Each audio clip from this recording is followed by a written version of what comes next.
Lillian, she contacts a midwife, her name Jill Hutchins, and it seems that she does work in Southampton Hospital, and everyone likes her, and everyone is recommending her now. So you made an appointment with a private midwife, yeah, to see the baby.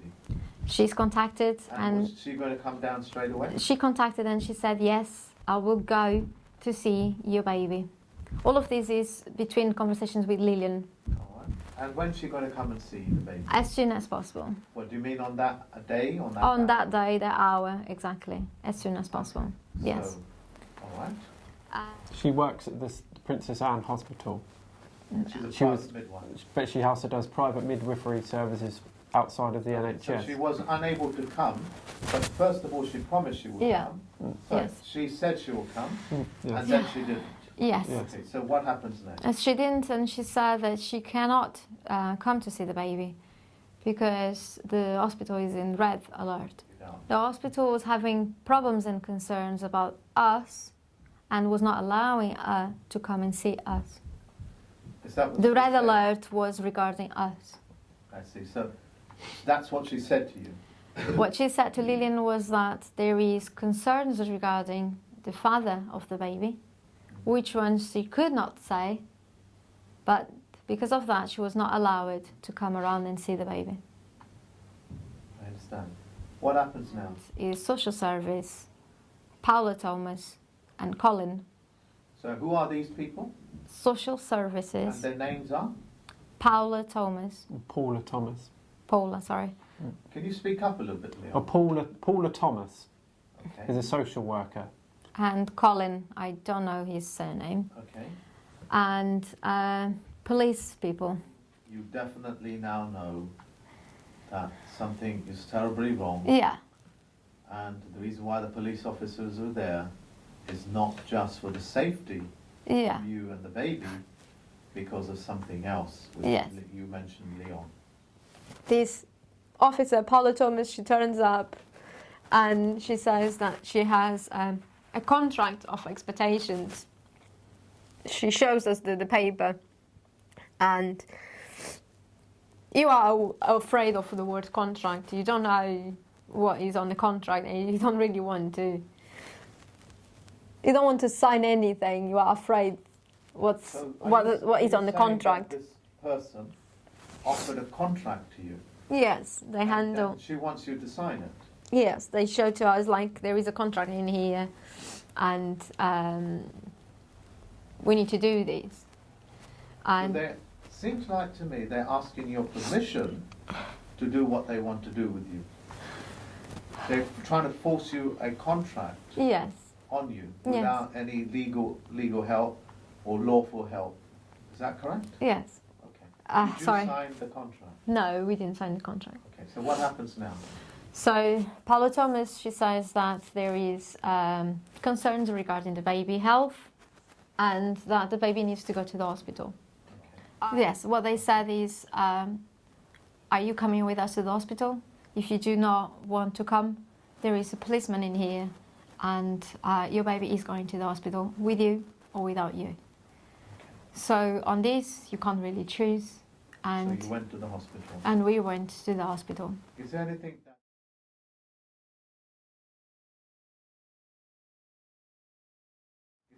that we need to know between that point and getting to the hospital? On the car with Colin and Paula Thomas, I recall, for example, that they asked, what's my baby's name? And I said, we do not know, we haven't decided. And Colin said, you had 9 months. I felt that that's not right. That's not so right. He's already starting to accuse you. Yeah.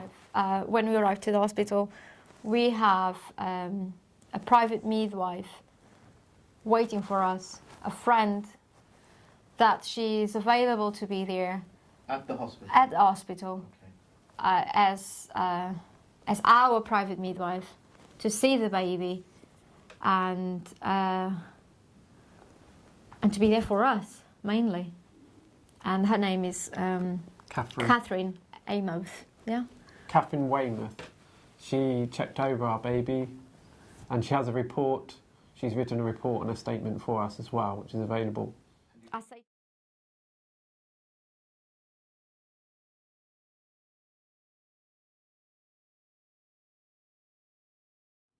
I say to her that the baby on Thursday, on the 4th of February, has become slightly yellow. So it's called jaundice. And Leonardo checked on internet, on NHS website, what was saying about jaundice. Yes. I go on the internet. This is a few days. This is a... On Thursday. To finish off what you were saying, you went on the internet. On the 4th of February, he became yellow. He had a bit of yellow on him, and I knew that that's jaundice. So I went on a NHS website and did some searching on it and looked it up.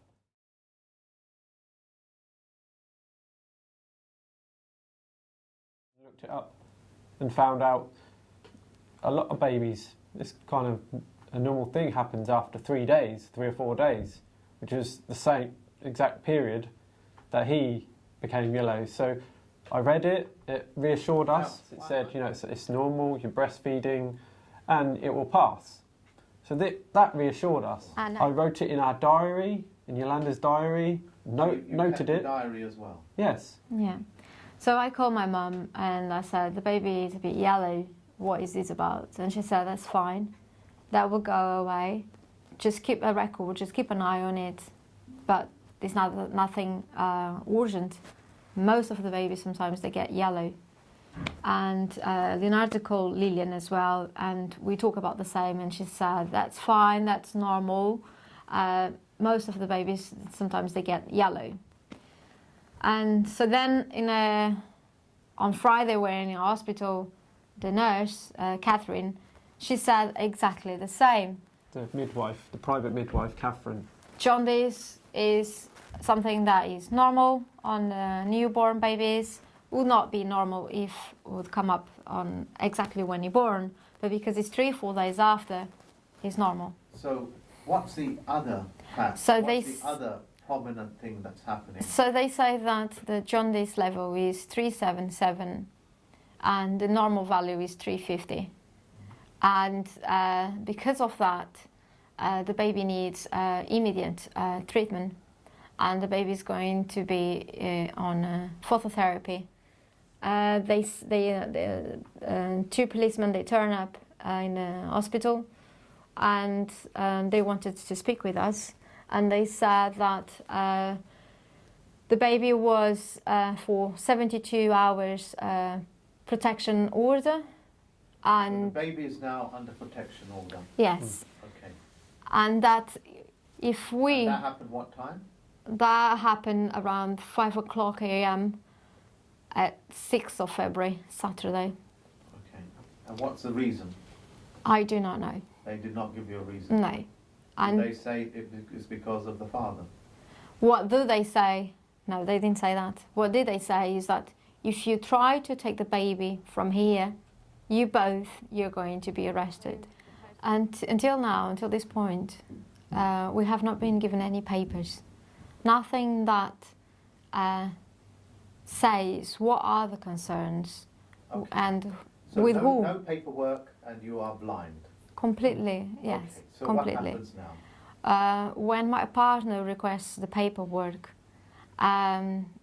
he's been told that he's aggressive. So what happened is, first of all, they wanted to give a vitamin K injection and formula to our baby.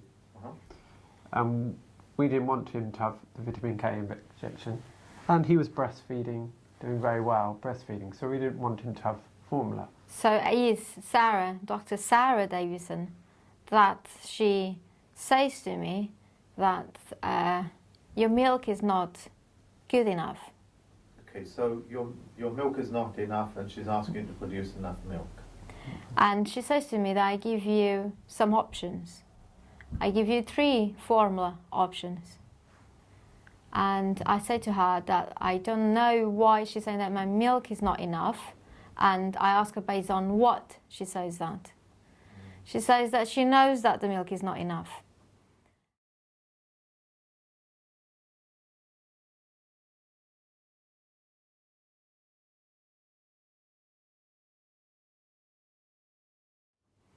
I say to her that I do not consent my baby to have formula, and that is an assault if she wants to do that. I say this to her too. Previously, I said this to her. And when my partner says that to Sarah Davidson, so then she says, you are aggressive, and I'm going to call security, and you're going to get out of the hospital. And now I'm fighting for my baby to not have formula. The shift of this doctor she says to me, you are not going to give formula if you can actually pump then 30 mils. Prove that you can do 30 mils, and then So did you produce 30 mils of milk?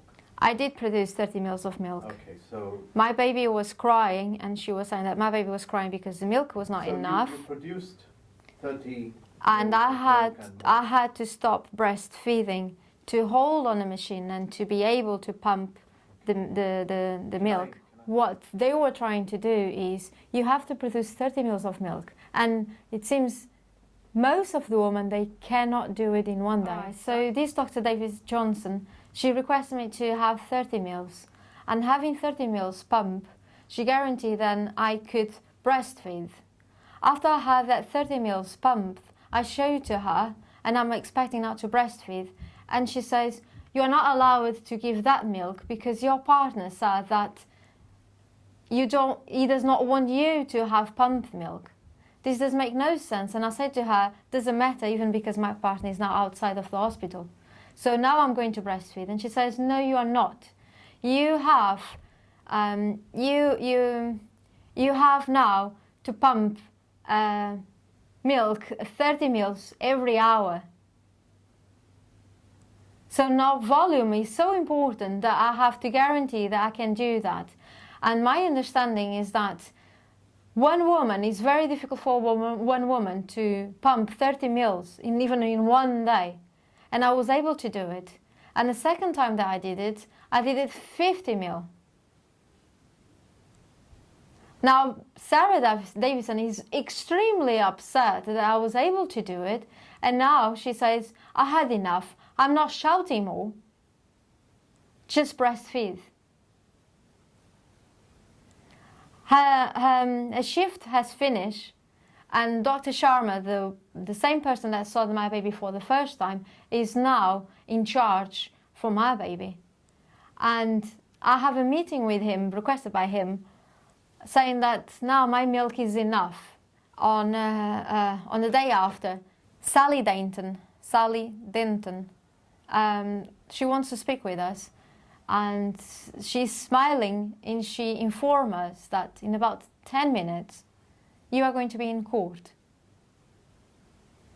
We are completely desperate. First, because the way she's speaking to us, smiling, we're expecting good news. And surprisingly, she's saying the worst thing that I could hear, that I'm going to be in court, and I don't have anyone to defend me. I don't know even why I'm going in court, because I don't have no papers whatsoever. So we go to the room to try to understand what's going on, and we receive a private phone call from solicitors that I don't know who are they, saying that we are in court, and if you want, we can take this, we can help you. And under duress, I say, oh yes, please do it, please help me. So now it seems I am in court, having people that I don't know who are they defending me, and I don't know what is this about. I don't know what are defending me. I don't know what they accusing me. I don't know anything. So from these people that they are in court, they say that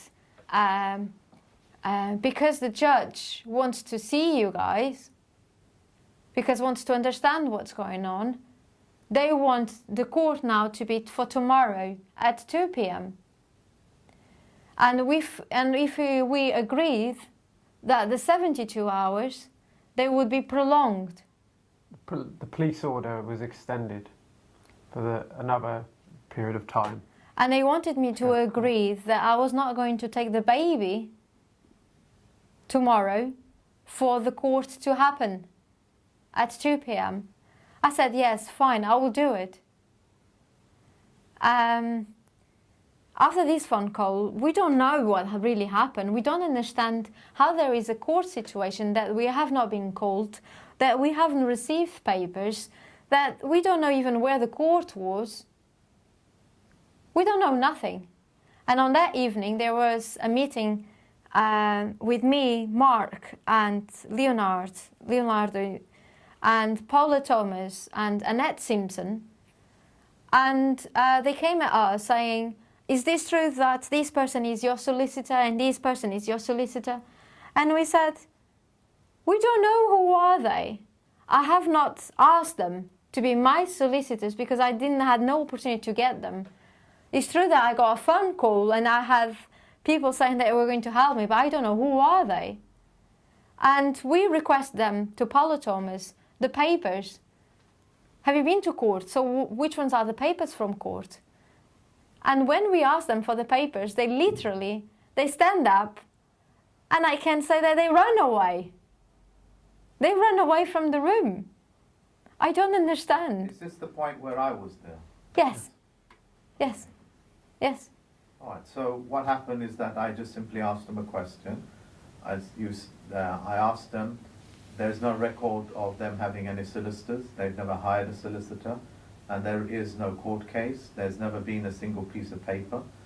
Before I finished the sentence, they left the room.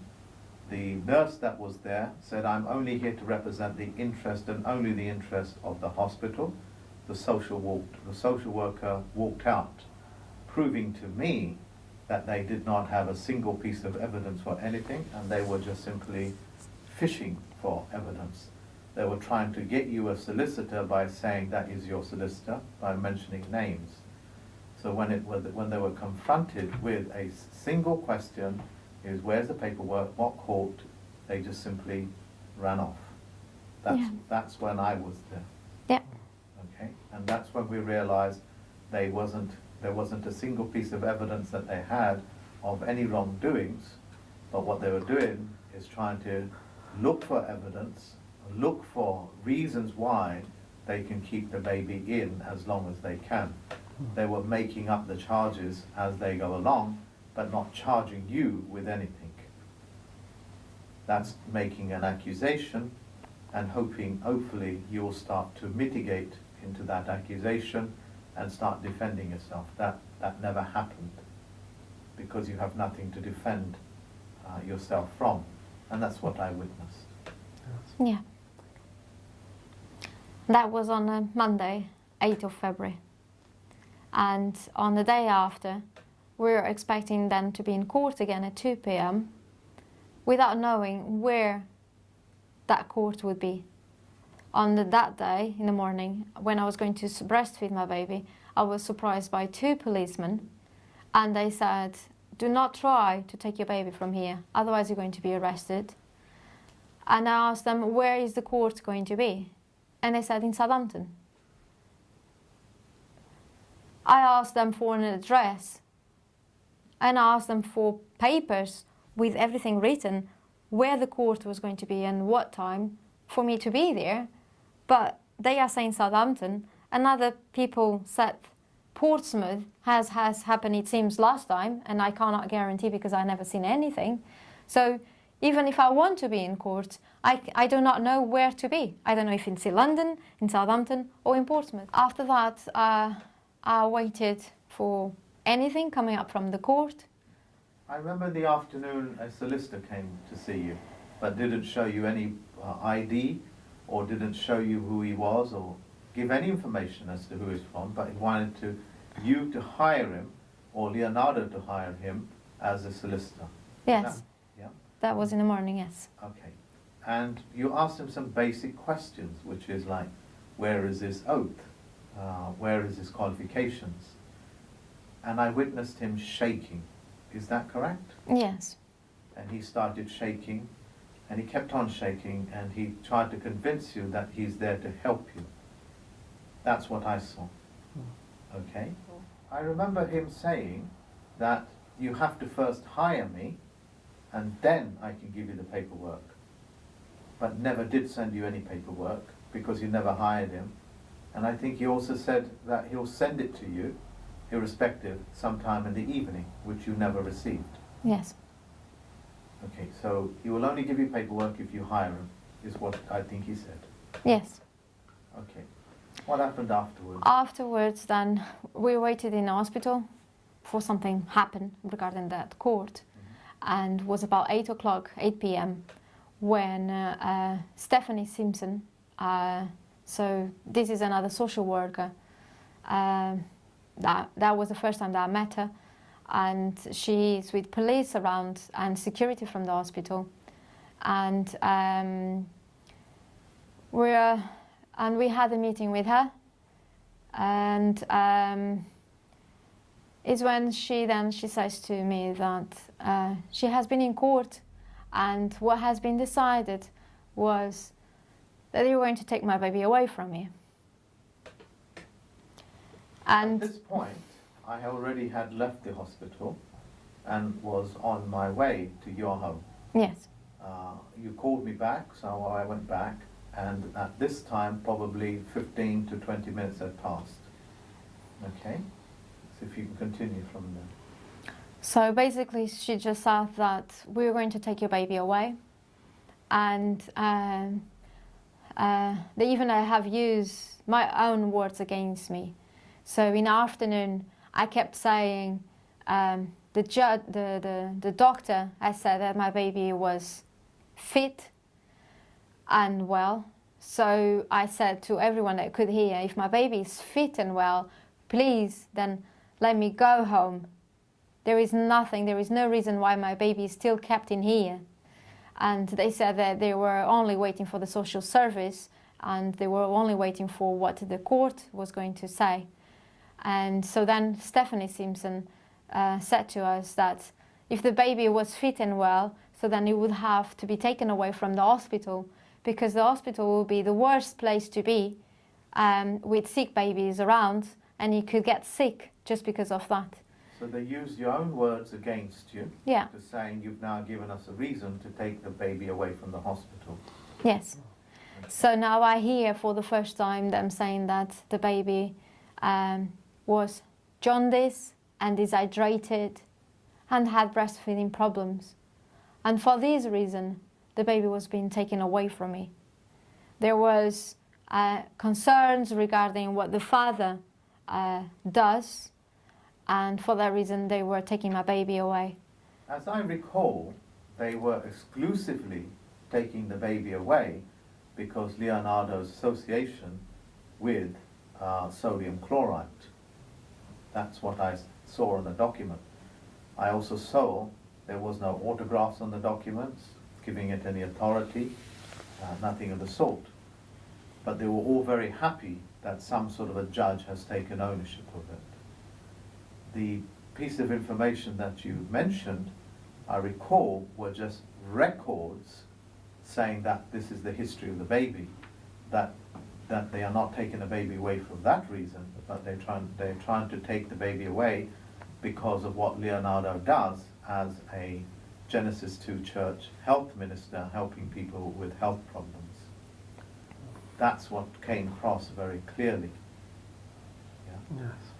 And then I witnessed later on 4 or 5 police officers that were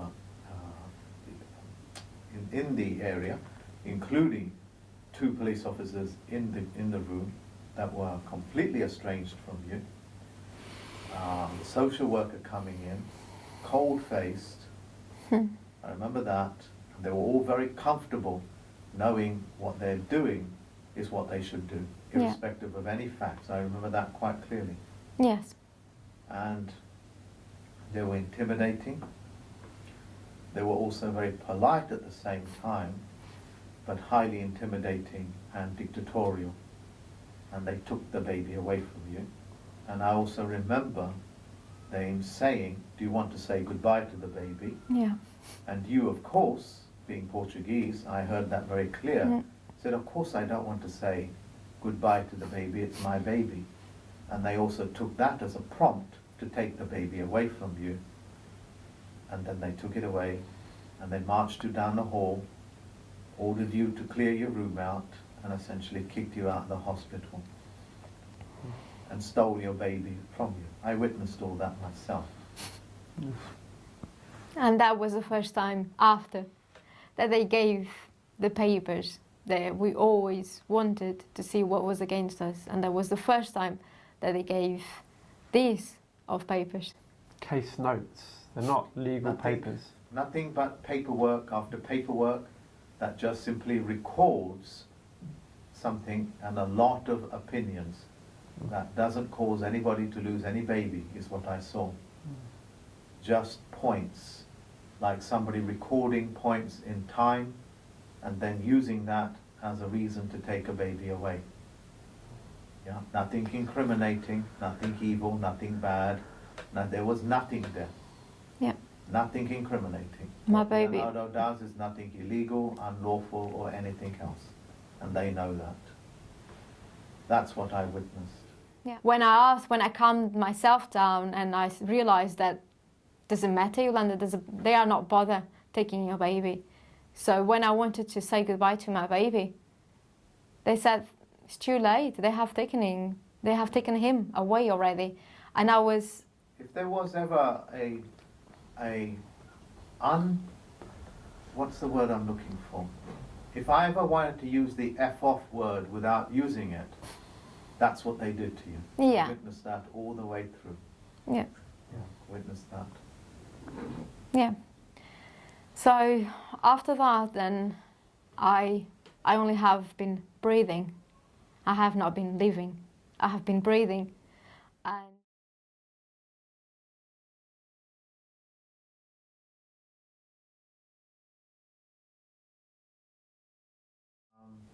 a few days passes and you visiting your baby now in some sort of a clinic where they bring the baby, take the baby away again to the foster parents, and that's going on. yeah. Is that correct? So And also I think you guys you did a live life claim, which means that the baby is born alive, and one of the things that the hospitals do is that they say that the child belongs to them and it's their property, their ward, as they say. But luckily you guys did a live life claim, meaning that the baby is born alive, fit and well, and you are the mother and father. yeah. So you got that done. Yes. Yeah. And then of course you rang David-wynn Miller, or I should say David-wynn Miller, who's a chief federal judge. Yes. And we have a recording of the conversations that you've had, and that of course is mind-blowing as to the information that he's giving us and the level of help that he's offering us. Yeah. I'm sorry to use the word us, it's you and the baby, okay? The reason why I use the word us is because I felt at this time I'm personally involved as well, because I've known you since Leonardo has met you, and I've known Leonardo for close on to 4 years, I would say now. Yes. Yeah. But he is helping you now, isn't he? Yes, he's giving us counsel, if that's the right word. Yeah, Helping I us. think that's the correct word. He's offering you counsel. We will be asking for the oath of office of the solicitors, the barristers, the judge. We'll be asking for it in the correct sentence structure, parse, syntax, grammar. The very language or the very words that they use has been corrupted, and there's many lies within the words. So the accusations that they accused you with, you're essentially saying you have the ability to disqualify that because you understand what the fraudulent conveyance of language is. Yes. And he's performing a tutorial role, educational role, and you have to do that in the courts as well. Yes. Yeah? And you're going to make this public. So that's what you said to me. You're going to make this public, and it's going to be a public grievance, I think is what was echoed in my ears. Yes. Okay? and that every parliament, member of parliament, every councillor, everybody that we can possibly think of is going to know about this. Yes. And I think the judge said that he's also going to put it onto his website to let the whole world know what is happening to you guys.